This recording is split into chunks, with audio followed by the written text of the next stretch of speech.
નમસ્કાર દોસ્તો, હર હર મહાદેવ બધાને। આજે મિત્રો જે છે આપણે દાહોદ જિલ્લામાં આવેલા બાવકાના શિવ ભગવાનના મંદિરના જે છે દર્શન કરવા માટે આવ્યા છીએ। તમને પણ દર્શન કરાવવાના છે। આ મંદિરનો શું મિત્રો ઇતિહાસ છે, આ મંદિર કોને બંધાયું, આ મંદિર હાલમાં જે છે એ કેમ ભગ્ન અવસ્થામાં છે કે આખું મંદિર નથી, એનો સંપૂર્ણ જે છે ઇતિહાસ સાથે મંદિર સાથે જોડાયેલી અમુક રોચક વાતો આપણે આ જે છે વિડીયોમાં કરશું। તો મિત્રો વિડીયોના અંત સુધી તમારે જે છે જોડાયેલું રહેવાનું છે અને જાણો બાવકા શિવ ભગવાનનો જે છે ઇતિહાસ।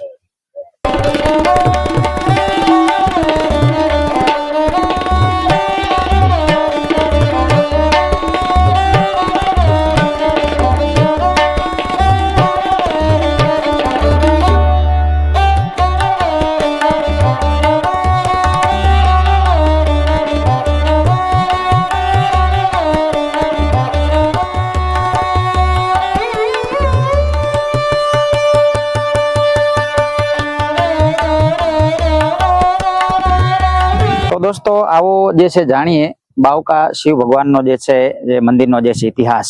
મારી પાછળ તમે જે જોઈ રહ્યા છો એ બાવકા શિવ ભગવાનનું જે છે મંદિર જે છે, આ મંદિર જે છે દાહોદથી આશરે 14 કિલોમીટરના અંતરે જે છે મિત્રો આવેલું જે છે। આ મંદિર જે છે એ ની આજુબાજુ તમે જોઈ શકો છો કે હજી પણ ઘણા બધા પથ્થરો જે છે એમના એમ પડ્યા છે। એનું શું કારણ છે અને આ મંદિર કેમ હજી આપણને આખું જે છે દેખાઈ રહ્યું નથી એમ, તો મિત્રો સંપૂર્ણ જે છે એ માહિતી આપણે આજે આ બ્લોગમાં જે છે તમને આપવાની છે। તો ચાલો જાણીએ મિત્રો કે બાવકાનું જે છે શિવ ભગવાનનું જે મંદિર જે છે એના વિશેની માહિતી। તો મિત્રો એવું કહેવાય છે કે આજથી જે છે એ 11મી સદીની અંદર આ મંદિર બાંધવામાં આવ્યું। તો એવું કહેવાય છે કે સિદ્ધરાજ જયસિંહ નામના સોલંકી રાજાએ જે છે આ મંદિર બનાવ્યું હતું। અને બીજું પણ એક શિલાલેખમાંથી માહિતી મળે છે કે આ મંદિર જે છે મિત્રો સોલંકી વંશના રાજા ભીમદેવ જે છે એ બીજા દ્વારા પણ કદાચ નિર્માણ કરેલું હોય। અને એક રોચક વાત એ છે કે આ મંદિર એક રાતમાં બનેલું હોય એવું પણ એક લોકવાયકા છે કે દેવો દ્વારા આ મંદિર એક રાત્રિમાં બનાવવામાં આવ્યું હતું। સવારે સૂર્યોદય થયો એટલે એવું લાગ્યું દેવોને, એટલે દેવો બધા અહીંથી જતા રહ્યા મંદિરો બનાવતા ત્યારે, અને આ મંદિર જે છે એ અધૂરું રહી ગયું મિત્રો। તો આ પાછળના શું કારણો છે એની જે છે મિત્રો આજે આપણે વાત કરશું। તો ચાલો જાણીએ મિત્રો જે છે મંદિરના જે છે રોચક। તો દોસ્તો ચાલો હવે આપણે મંદિરની અંદર જે છે એ દર્શન કરવા જઈએ। અહીં જે બહુ પ્રાચીન જે છે જે શિવલિંગ આવેલું છે એ ભગવાનના જે છે આપણે દર્શન કરી। ચાલો તો તમે મિત્રો જુઓ કે આ પથ્થરો એકદમ જે છે બ્લેક કલરના, કાળા કલરના જે છે અને આજુબાજુ ક્યાંય આ જોવા પણ નથી મળતા, પણ એ સમયગાળામાં આજથી 11મી સદીમાં મિત્રો આ પથ્થરો અહીંયા લાવવામાં આવ્યા હતા અને રાજા સિદ્ધરાજ જયસિંહ દ્વારા જે છે આ મંદિરનું બાંધકામ થયું હોય તેવું પણ જણાય છે। સાથે મિત્રો આગળ આવો અને આપણે જોઈએ કે આ મંદિર જે છે એનું આજે આજુબાજુનું જે બાંધકામ જે છે બરોબર એ નાગર શૈલીમાં બનેલું છે મંદિર, ચાલુક્ય શૈલીમાં મંદિર આ બનાવ્યું છે। અને આ પથ્થરો ઉપરને જે આ જે કોતરણી કામ છે મિત્રો એ બહુ મહત્વનું અગત્યનું છે બરોબર। અત્યારે આપણી પાસે ઘણા બધા ટેકનોલોજી છે પણ તો વસ્તુ અમુક આપણે મોબાઈલમાં અને જે છે કહેવાય કે ડિઝાઇન નથી બનાવી શકતા। અને આજે મિત્રો આપણે જે છે આ જોઈશું કે સ્થાપત્ય ની બાબતમાં એ સમયગાળામાં એન્જિનિયરિંગ કેટલું આગળ છે આપણું। અહીંયા તમે જુઓ કે નંદી ભગવાન જે છે એમની જે છે એક મૂર્તિ જે છે, સાથે અહીંયા નજીક આવો મિત્રો તો અહીં તમે જોઈ શકશો કે આ જે પથ્થરો ઉપરનું જે એકદમ પરફેક્ટ જે કામ જેને આપણે કહી શકીએ કે આ જગ્યા ઉપર આ જ શિલ્પ બનવું જોઈએ, તો એ મહત્વનું બહુ વધારે છે। ઓકે, આમ જુઓ કે એવું લાગશે કે આ કોઈ લોખંડ જે છે એના ઉપર કાર્ય કર્યું, પણ મિત્રો લોખંડ નથી, આ પથ્થર જ જે છે મિત્રો છે, બ્લોક। ઓકે, અને પાછું આમાં ક્યાંય સિમેન્ટનો ઉપયોગ કર્યો નથી મિત્રો આ મંદિર બનાવતા ત્યારે, એટલે એક પથ્થરોને બીજા પથ્થર સાથે એ રીતે કાપી અને બેસાડેલા છે, બ્લોકેજ સિસ્ટમ જેને આપણે કહી શકીએ મિત્રો। મિત્રો હવે અંદર આવો તો મંદિરના સાથે સાથે આપણે જે છે દર્શન પણ જે છે મિત્રો કરી લઈએ। અને સામે મૂર્તિ જે છે બરોબર છે એ ગણપતિ દાદાની પણ જે છે નીચે અને પાર્વતી દેવી જે છે એમની પણ મૂર્તિ આવેલી છે। મંદિર બહુ આપણે મંદિરની અંદર જે છે એ દર્શન કરવા માટે જઈએ અંદર અને તમને પણ દર્શન કરાવીએ બાવકા શિવ ભગવાનના।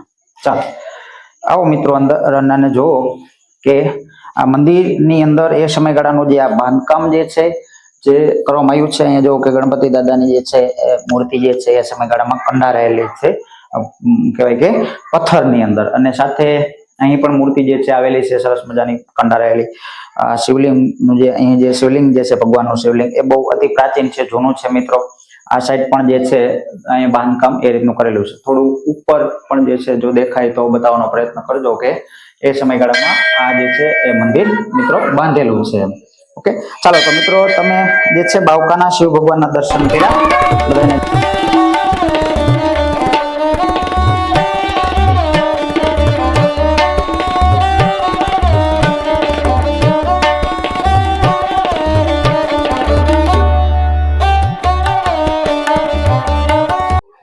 તો દોસ્તો જો કે આ મંદિર ની જે છે એ પાછળના ભાગમાં જે છે દિવાલોમાં જે છે અલગ અલગ જે કોતરણી કામ મિત્રો પથ્થરોથી કરેલું છે એ પણ તમે અહીંયા જોઈ શકો છો. એને તમે આપણે જે છે બતાવીએ તો મિત્રો સૌથી પહેલા તો એ મહત્વનું છે કે આ મંદિર જ્યારે બાંધકામ થયું હતું ત્યારે આ મંદિરમાં ક્યાંય સિમેન્ટનો ઉપયોગ કરેલો નથી. તો આ મંદિર જો કે આ મંદિર ની જે છે એ પાછળના ભાગમાં જે છે દિવાલોમાં જે છે અલગ અલગ જે કોતરણી કામ મિત્રો પથ્થરોથી કરેલું છે એ પણ તમે અહીંયા જોઈ શકો છો. એને તમે આપણે જે છે બતાવીએ તો મિત્રો સૌથી પહેલા તો એ મહત્વનું છે કે આ મંદિર જ્યારે બાંધકામ થયું હતું ત્યારે આ મંદિરમાં ક્યાંય સિમેન્ટનો ઉપયોગ કરેલો નથી.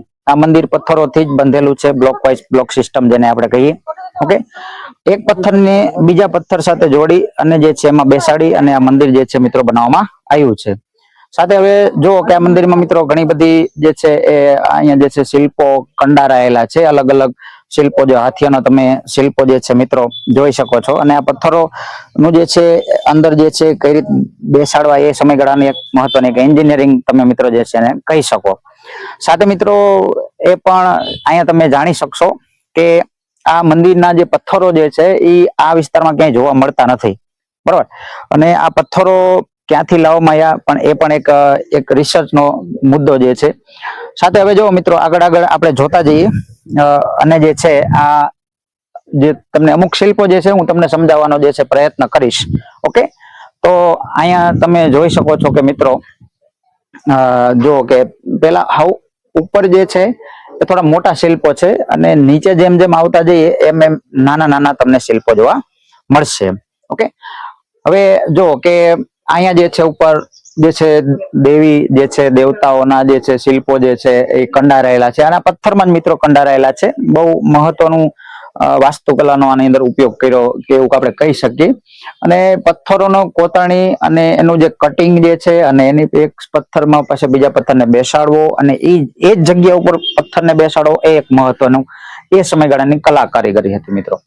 સાથે અહીં તમે જોઈ શકો છો કે ઉપર જે છે એક સરસ મજાનું ઉપર શિલ્પ જે છે આવેલું છે. થોડું જે છે તૂટી ગયું એવું થોડુંક દેખાય છે પણ જે આપણે જોઈ શકીએ છીએ એને સાથે. અને મિત્રો અહીંયા જો કે અમુક દેવી દેવતાઓના જે છે શિલ્પો જે છે, સાથે નૃત્ય કરતી મહિલાઓના જે છે નૃત્ય કરતી મહિલાઓના અહીંયા શિલ્પો છે. સાથે પથ્થરોની અંદર મિત્રો અલગ અલગ જે છે અહીંયા જો કે વાજિંત્ર વગાડી રહ્યા છે, વાદ્ય વગાડી રહ્યા છે. સાથે જે છે એ અપ્સરાઓના પણ આમાં શિલ્પો મિત્રો છે. અને સાથે જે છે એ મિત્રો કહેવાય કે અહીંયા હસ્ત મૈથુન જે છે, મૈથુનની જે છે એના પણ મિત્રો અહીંયા શિલ્પો જે છે તમને સારા એવા પ્રમાણમાં જે છે બતાવ્યા છે.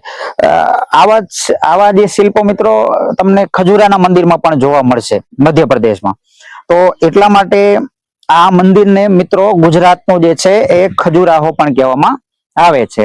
થોડાક જે છે તમને નજીકથી મિત્રો હું શિલ્પો બતાવું તો તમે એ પણ અહીંયા એક એક શિલ્પો જે છે જોવો થોડા, બરોબર છે કે કઈ રીતે જે છે એ બધા શિલ્પો એ સમયગાળામાં કંડારાયેલા છે મિત્રો. ઓકે, હવે આ મંદિર મિત્રો એ નાગર શૈલીમાં બનેલું છે, એટલે કે ચાલુક્ય શૈલીમાં મંદિર બનેલું છે. અને આ મંદિર પાછું પંચાયતન શૈલીમાં છે. મતલબ આમાં ટોટલ 5 પેલા મંદિરો હતા, જેમાં અત્યારે હાલમાં એક મંદિર તમે જોઈ શકો છો. બીજા સાઈડમાં જે છે બે બાજુ બે બીજા મંદિરો, એટલે કે ટોટલ 4 અને વચ્ચે એક 5મું મંદિર. એટલે આ મિત્રો પંચાયતન શૈલીનું એક મંદિર જે છે એને આપણે ઓળખીએ છીએ બાવકાનું શિવ ભગવાનનું જે છે મંદિર. સાથે મિત્રો અહીંયા તમે પણ ઘણા બધા જે છે શિલ્પો તમે જે છે એ જોઈ શકો છો કે કઈ રીતે ઉપર જે છે શિલ્પો પથ્થરોમાં જે છે અલગ અલગ ડિઝાઇન તરાસી ટાંકણી અને જે છે એ કહેવાય કે હથોડી લઈ અને સીણી લઈ અને એમાંથી કઈ રીતે આ બધા પથ્થરો મિત્રો કંડારાયેલા છે. ઓકે, અને સાથે અહીંયા એ પણ ઉપર તમે જોઈ શકો છો કે અહીંયા એક મુખ્ય જે છે એ દેવતા જે છે તમને અહીંયા બતાવેલા છે. ઓકે, અને આમ તો આખા મંદિરમાં બધા કોતરણી વાળા શિલ્પો જે છે મિત્રો આવેલા છે, એ પણ તમે સરખી રીતે જોઈ શકો છો.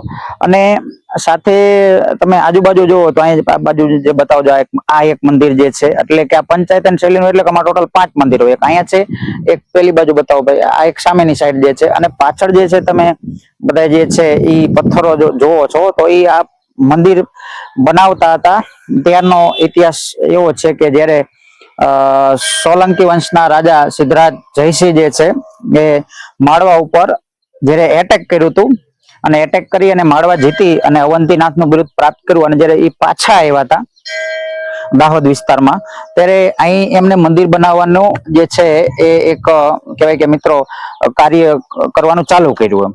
હવે આ મંદિર શા માટે અધૂરું મંદિર જે છે મિત્રો, તો આ મંદિર બનાવતા હતા ત્યારે એવું એક લોકો એવી પણ છે કે મંદિર બનાવતા ત્યારે જુનાગઢના રાજાએ રાખેંગાર જે છે એ બીજા દ્વારા એટેક કરવામાં આવ્યું હતું પાટણમાં, અને સિદ્ધરાજ જયસિંહની રાજધાની પાટણ હતી.